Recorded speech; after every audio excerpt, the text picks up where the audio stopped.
Hi there, we're going to discuss Isaiah 53 and how it points to Jesus of Nazareth being the true Messiah. I'm going to go kind of quick because I need to keep it at 5 minutes. So Isaiah 53 verse 1, who hath believed our report, and to whom is the arm of the Lord revealed?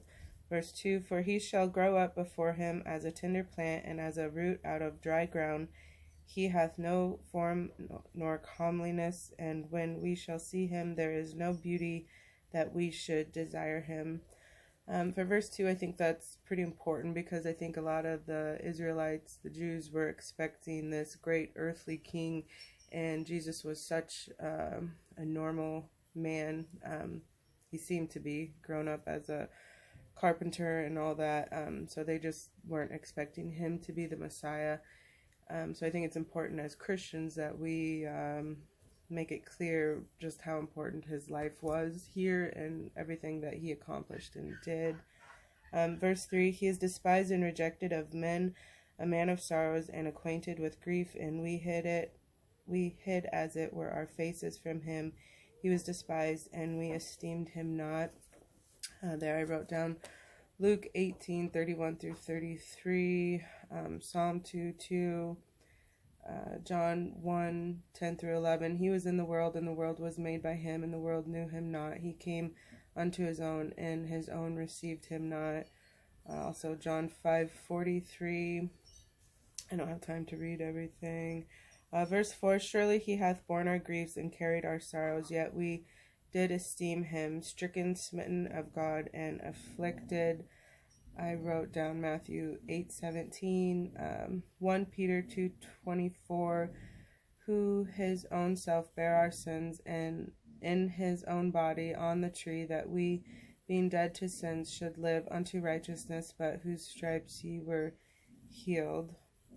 Verse 5, but he was wounded for our transgressions, he was bruised for our iniquities, and the chastisement of our peace was upon him, and with his stripes we are healed. Then I put Romans 4:25, 1 Corinthians 15:3, Hebrews 5:8. Though he were a son, yet learned obedience by the things which he suffered. Hebrews 9:28.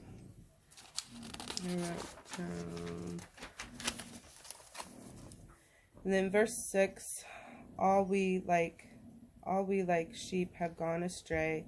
We have turned every one to his own way, and the Lord hath laid on him the iniquity of us all.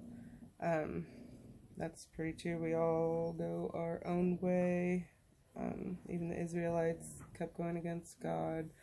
Verse 7, he was oppressed and he was afflicted, yet he opened not his mouth. He is brought as a lamb to slaughter, and as a sheep before the shearers is dumb, so he openeth not his mouth. I wrote down Matthew 27:12 through 14.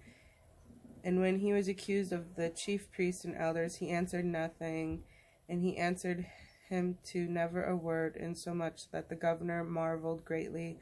Or Luke 23:9, then he questioned with him in many words, but he answered him nothing. I also wrote down John 1:29 and Revelation 5:6 through 14, where it just talks about Jesus being the Lamb. Verse 8, he was taken from prison and from judgment, and who shall declare his generation? For he was cut off out of the land of the living. For the transgression of many people he was stricken. For this, I wrote down Acts 8:33. In his humiliation, his judgment was taken away, and who shall declare his generation? For his life is taken from the earth. I think in this story, I thought it was interesting where Philip met the Ethiopian eunuch, and he was reading Isaiah, and Philip explained to him how Jesus fulfilled the prophecies and ended up baptizing the Ethiopian. I just thought that was a cool story. Verse 9, and he made his grave with the wicked and with the rich in his death, because he had done no violence, neither was any deceit in his mouth. Matthew 27:57 through 60, verse 60. And when Joseph, the rich man from Arimathea, had taken the body, he wrapped it in a clean linen cloth and laid it in his own new tomb, or 1 Peter 2:22, because Christ also suffered for us, leaving us an example that you should follow his steps, who did no sin, neither was guile found in his mouth. Verse 10, yet it pleased the Lord to bruise him. He hath put him to grief. When thou shalt make his soul an offering for sin, he shall see his seed, he shall prolong his days, and the pleasure of the Lord shall prosper in his hand. He shall see of the travail of his soul, and shall be satisfied. By his knowledge shall my righteous servant justify many, for he shall bear their iniquities.